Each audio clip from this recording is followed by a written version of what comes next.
Hello everyone, welcome back to my channel. और मैं हूं ममता और आप देख रहे हैं ममता क्रिएशन एंड ब्लॉग। तो आज मेरे बेटे का काफ़ी ज़्यादा तबीयत ख़राब है। कल जब वो स्कूल से आया था ना, तो मॉर्निंग में रात में इसको क्या हुआ था कि एक दिन पहले मैंने इसको ना वॉमिटिंग वगैरह हो गई थी, उल्टी वगैरह। तो मैंने सोचा कि नॉर्मल हो गया होगा, गर्मी बहुत ज़्यादा पड़ रही है इस वजह से। सुबह में भी उठा था तो थोड़ा खाना वाना खाया था। उसके बाद मैंने कहा इसको कि स्कूल जाना है क्या, तो इसने बोला कि नहीं जाना। फिर बोला कि मैंने बोला फिर मत जाओ, अगर बच्चे का मन नहीं है तो कभी भी स्कूल नहीं भेजना चाहिए ज़बरदस्ती करके। तो ये नहीं, फिर बाद में बोला थोड़ी देर बाद कि मुझे जाना है। फिर मैंने बोला ठीक है जाओ। और ये भी बोला था कि बेटा कुछ होगा तो मतलब मम्मी को फ़ोन कर देना, मैम को मैंने इसको नंबर याद करवा के रखा है, तो फ़ोन कर देगा तो पापा जा कर के ले आएंगे स्कूल से। फिर इसने ये कॉल नहीं किया, ये बिज़ी रहा मस्ती करने में। और जब आया तो बहुत ज़्यादा इसको फीवर हो गया था। तो खाना वाना कुछ खाया नहीं, कपड़े वपड़े चेंज किया मैंने और थर्मामीटर वगैरह लगा करके इसको चेक किया, क्योंकि इसको जब फीवर होता है ना तो काफ़ी ज़्यादा हो जाता है, 102, 3 ऐसे फीवर एकदम से चढ़ जाता है। और फीवर की वजह से मैं बहुत बार हॉस्पिटल में एडमिट भी हो रखी हूँ इसको लेकर के। तो इसको जब फीवर होता है ना छोटे वाले बेटे को, तो मुझे बहुत डर लगता है और बहुत टेंशन होती है।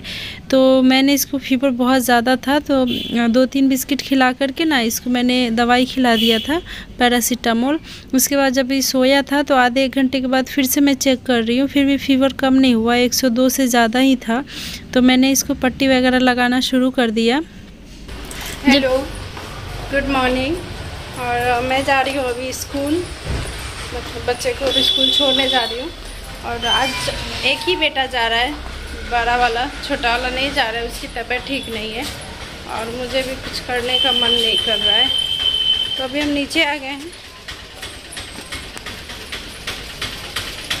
चलती हूँ, आती हूँ छोड़ के, फिर आप सबसे बातें करती हूँ।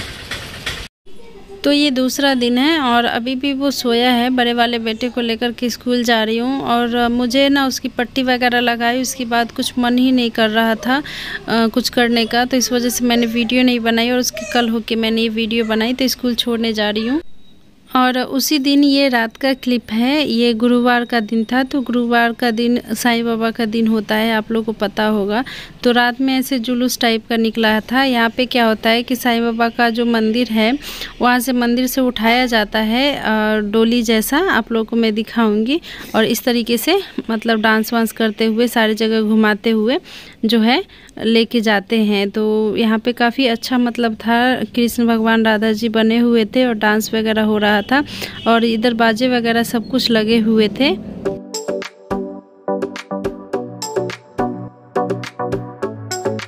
तो आज है तीसरा दिन, 3 दिन करके जो मैं वीडियो है थोड़ा थोड़ा बनाई हूँ, क्योंकि बच्चों की तबीयत खराब हो जाती है ना, तो फिर मेरा कुछ मन नहीं करता है करने को। और छोटे वाले बेटे के साथ थोड़ा प्रॉब्लम ज़्यादा है, क्योंकि उसको जब भी फीवर होता है ना तो बहुत हाई लेवल पे फीवर हो जाता है, जिस वजह से मैंने जैसा कि बताया 2-3 बार मैं हॉस्पिटल में भी एडमिट हो गई हूँ उसको लेकर के।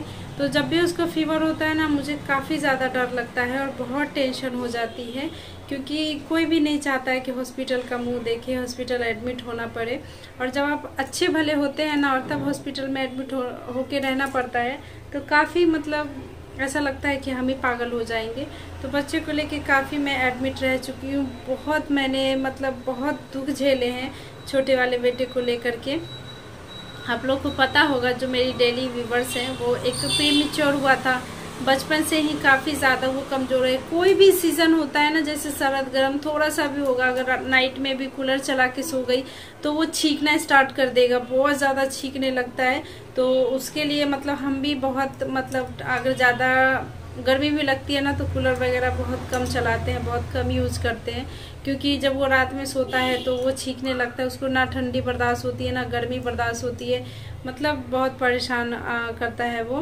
तो काफ़ी मतलब बीमार था और आते ही उसकी मैंने पट्टी वट्टी लगाई। आप लोगों के साथ मैं अपना अनुभव एक चीज़ शेयर करना चाहती हूँ। कभी भी आपके बच्चे को हाई लेवल में जो फीवर होता है, जैसे 2-3 एकदम चढ़ा फीवर और 2-3 हो गया फीवर, 100, 102, 103 ऐसे फीवर हो गया, कभी भी आपको होता है तो जैसे ही आप दवाई खिलाए ना, तो जैसे मतलब जैसे बहुत लोग होते हैं गांव में कि दवाई खिलाए और 2-3 कंबल ओढ़ा दिए कि बच्चे गर्माहट आएगी, गर्मी आएगी, पसीना आएगा तो उसकी फीवर उतर जाएगी। कभी भी भूल कर भी ये गलती मत करिएगा। अगर मेरी मानिए, मैंने खुद जो फेस किया है अपने साथ प्रॉब्लम, मैं अपना अनुभव बता रही हूँ आप लोगों के साथ, क्योंकि मैं भी गांव की ही हूँ। और जब स्टार्टिंग में मेरा बेटा का फीवर हुआ था फर्स्ट टाइम, तो मैं भी वैसे ही की थी। जब मैं उसको दवाई खिला करके फिर 2-3 ब्लैंकेट जो है उसको मैंने ओढ़ा दिया था कि गर्मी आएगी तो फीवर उतर जाएगा, जैसे कि सभी गांव में करते हैं और बोलते भी हैं। तो हमने भी वही सीखा था और वही किया था। लेकिन उससे क्या हुआ कि फीवर कम होने की जगह ना उसको मैं फीवर बहुत ज़्यादा बढ़ते गया, बहुत ज़्यादा बढ़ गया, जिसके कारण मतलब उसको मुझे हॉस्पिटल में एडमिट होना पड़ा। बेहोश हो गया था वो फीवर की वजह से। तो उस टाइम डॉक्टर ने बताया, मैंने हर चीज़ मतलब पूछा डॉक्टर से कि क्या खिलाना चाहिए, क्या पिलाना चाहिए, फीवर में हम कैसे बच्चों को रखें। अगर ये सब आप लोग को डिटेल में जानना है तो कमेंट करके बताइएगा, मैं अपने अनुभव आप लोग के साथ शेयर करूँगी। तो वहाँ पे मैंने सब कुछ पूछा था। तो यही होता है कि अक्सर गांव में मैंने देखा है और मतलब देख के हम लोग सीखे भी हैं कि फीवर है तो ब्लैंकेट उठा दो, ये कर दो, वो कर दो। लेकिन हाँ, गलती से भी कभी भूल के भी ये चीज़ नहीं करनी चाहिए कि बच्चे को हमने दवाई खिला दिया फिर ब्लैंकेट वगैरह उसको उठा करके पसीना आने का वेट किया। नहीं, आपके बच्चे को कभी भी फीवर होता है हाई लेवल पे, जैसे 101, 102 हो गया, तो आप क्या करें कि माथे पे एक गीली पट्टी कॉटन का, याद रखिएगा जो हस्बैंड लोग बनियान पहनते हैं ना, घर में कोई भी जेंट्स बनियान पहनता है वो प्योर कॉटन होता है, ठीक है। तो क्या करिए, कॉटन का पानी में, बहुत ठंडा पानी नहीं हो, ऐसा नहीं कि आपने आइस में के आइस डाल करके ठंडे पानी लिया है, वैसा नहीं करना है। बिल्कुल नॉर्मल नल का पानी। अगर ठंडी का, अभी तो फिलहाल गर्मी का दिन है, अगर ठंडी का सीजन है तो आप पानी को हल्का, जैसे गुनगुना नहीं करना है आपको, जैसे नॉर्मल कर देना है। इतना गर्म पानी करना है कि वो नॉर्मल है, गुनगुना भी ना रहे और ठंडा भी ना रहे, नॉर्मल पानी हो जाए। उस पानी पे आपको क्या करना है कि कॉटन कपड़े को गीला करना है, अच्छे से निचोड़ना है और एक सिर पे रखिए। आप सबसे पहले तो सिर पे रखिए, यहाँ पे जैसे मैंने अपने बेटे को किया था, यहाँ पे रखिए और उसके बाद बस 1 से 2 मिनट यहाँ पे रखिए। उसके बाद दूसरा कपड़ा लेकर के कॉटन का ही, उसको अगर ज्यादा फीवर है ना तो ये वाला जो ये चीज यहाँ पे आपको रखनी है, ऐसे कपड़े को फोल्ड करके और यहाँ पे रखनी है, यहाँ, और ये जो होती है ना यहाँ पे आपको रखनी है। और पैरों की जो थाई होती है ना, वहाँ सबसे ज्यादा गर्माहट रहती है, तो पैरों पे, थाई पे आपको कपड़े से अच्छे से रख करके पोंछनी है। और कभी भी आप बच्चे को जब कपड़े से पोंछ रहे हैं तो इस तरीके से नहीं पोंछना है, आपको हमेशा ऐसे पोंछना है। ये डॉक्टर, जब मैं एडमिट थी ना तो बेटी थी पट्टियां, तो वही मेरे को बताई थी कि कभी भी इस तरीके से हमें नीचे से ऊपर नहीं जाना है, ऊपर से नीचे की तरफ पोंछते हुए आना है। तो इसी तरीके से पोंछिए और पैरों में। और उसके बाद तो आधे से ज्यादा फीवर आपको लगेगी कि कम हो गई। अगर बाय चांस कभी लगे कि हाँ फिर भी फीवर कम नहीं हो रही है, तो एक और उपाय आप कर सकते हैं। वो उपाय ये है कि बच्चे का जो तलवा होता है ना, हथेली ये वाली, और पैरों की तलवा, उसमें क्या करें कि आप कॉटन के कपड़े से ही हाथों से धीरे धीरे, जैसे हथेली तो हथेली ऐसे रगड़ते हैं ना, वैसे ही आपको कॉटन का कपड़ा लेकर के ऐसे से धीरे धीरे रगड़नी है, ठीक है। दोनों पैर में और दोनों हाथ में, 2 लोग मिल करके आप रगड़ सकते हैं। उससे क्या होगा कि बच्चे के अंदर गर्माहट आएगी, ठीक है। गर्माहट आएगी तो उससे फीवर बहुत जल्दी कम हो जाता है। तो ये सब छोटी छोटी चीजें हैं जो हम लोग को ध्यान रखनी चाहिए, जिनके भी छोटे बच्चे हैं और जिनके भी प्रीमेच्योर बच्चे हैं। मतलब मेरा बेटा तो शुरू से ही कमजोर है, तो मैंने काफी ज्यादा प्रॉब्लम फेस किए हैं, काफी ज्यादा मतलब मुझे प्रॉब्लम हुई है। और सीधी सी एक बात कहें ना, सीधी सी बात, एक बात में अगर 100 बात की कहते हैं ना, एक बात अगर कहें तो सबसे अच्छा चीज है ना कि जो गांव में बोलते हैं ना कि ये कर दो, वो कर दो, ऐसे कर दो, वैसे कर दो, ये सबको इग्नोर मारिए, ठीक है। कहते हैं हमारी दादी माँ ने, हमारी माँ ने जो किया है वही आज हम करेंगे तो बच्चे को ये होगा, वो होगा, ऐसे ठीक होगा। नहीं, आप जो YouTube पे भी जितने भी वीडियोस होते हैं कि हाँ फीवर ऐसे करने से कम हो जाता है, किसी भी चीज पे मत जाइए, सीधा डॉक्टर के पास जाइए। डॉक्टर आपको जैसे कहता है ना, जैसे कहता है, जो बोलता है बच्चे को खिलाने के लिए, जैसे कहता है सब कुछ वैसे ही करिए।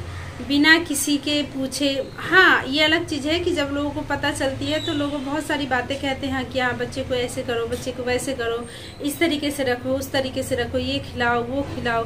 लेकिन सुनिए सबकी सुनिए, क्योंकि सुनना भी एक ये है ना, अगर नहीं सुनिएगा तो फिर सामने वाले को भी लगेगा कि देखो अपने आप को स्मार्ट समझ रही है। सुनिए सबकी, मैं ये नहीं कह रही नहीं सुनिए सबकी, लेकिन जो ये दिल है ना, दिल आपको जिस चीज़ का मानता है और कहता है कि हाँ ये चीज़ सही है, उसी को करिए। और सबसे बच्चे के मामले में सबसे बेस्ट चीज़ ये है कि जो आपको डॉक्टर बोलता है ना, बस वही करिए। सबसे अच्छी बात कहूँ तो, क्योंकि डॉक्टर जैसे बोलते हैं, क्योंकि वो पढ़े लिखे हैं। आपके एक प्रॉब्लम से वो दिन भर में हजारों वैसे प्रॉब्लम देखते हैं, सीखते हैं, बचाते हैं लोगों को। तो बिना किसी की बात सुने हुए जैसे डॉक्टर बोलते हैं वैसे करिए। मैंने भी वैसे ही किया। मेरा बेटा प्रीमेच्योर हुआ था, काफ़ी प्रॉब्लम हुई थी, घर से भी कोई नहीं आया था, कुछ ऐसे सिचुएशन थे कि घर से भी कोई नहीं आ पाया था। तो मैं, मेरे हस्बैंड और मेरे ससुर थे, और बेटा मेरा एक पहले से भी था जो 2 साल का था। तो छोटा वाला बेटा हुआ तो काफ़ी मैंने प्रॉब्लम फेस किए हैं, काफ़ी ज़्यादा दिक्कत हुई थी। तो मैंने वही सब किया। और चीज़ें, ये सब चीज़ के बारे में जानना चाहते हैं तो कमेंट करके बताइएगा कि छोटी छोटी चीज़ें हैं, लेकिन आप ध्यान रखिएगा। तो बच्चे को, अपने बच्चे को जब फीवर होती है तो काफ़ी आपको हेल्प मिलेगी। तो चलिए, मेरा मन तो कुछ कर नहीं रहा था, तो मैंने 3 दिन पे आज एक वीडियो बनाया है। अगर वीडियो अच्छी लगी हो, मेरी मेहनत अच्छी लगी, मतलब आपको लगता है कि मैं मेहनत कर रही हूँ यूट्यूब पे, तो वीडियो पूरा देखिए। अगर फिर आपको लगता है कि सच में मैं मेहनत कर रही हूँ, मेरी वीडियोस जो है उस लायक है जो आप देख सकते हैं, तो प्लीज़ एक वीडियो को लाइक ज़रूर कर दीजिएगा और साथ में चैनल को भी ज़रूर सब्सक्राइब कर लीजिएगा। अगर मेरी बातें आपको लगता है कि सही है तो फ्रेंड और फैमिली के साथ ज़रूर शेयर करिएगा काफ़ी। तो चलिए, फाइनली इस वीडियो को हम यहीं पे एंड करते हैं। आप लोग दुआ करिए कि मेरा बेटा जल्दी से ठीक हो जाए। और क्या कहें, बाकी देखते हैं कब तक वीडियो आ पाती है। अगर वीडियो नहीं आ पाएगी तो आप अपना प्यार और सपोर्ट मेरे पुराने वाले वीडियो पर देते रहिएगा। तो चलिए, वीडियो को हम यहीं पर एंड करते हैं। और चैनल पे कोई नया आया हो तो चैनल को जरूर सब्सक्राइब कर लीजिएगा। अगर मेहनत मेरी लग रही है कि मैं रियल में मेहनत कर रही हूँ तो शेयर ज़रूर करिएगा, साथ में कमेंट लाइक ज़रूर करके बताइएगा। चलिए, फिर मिलती हूँ कोई अच्छी सी वीडियो में एक अच्छी सी मुस्कान के साथ, और ये गुड न्यूज़ देते हुए कि मेरे बेटे का आज तबीयत ठीक हो गया है। भगवान से दुआ करिए। तब तक के लिए बाय।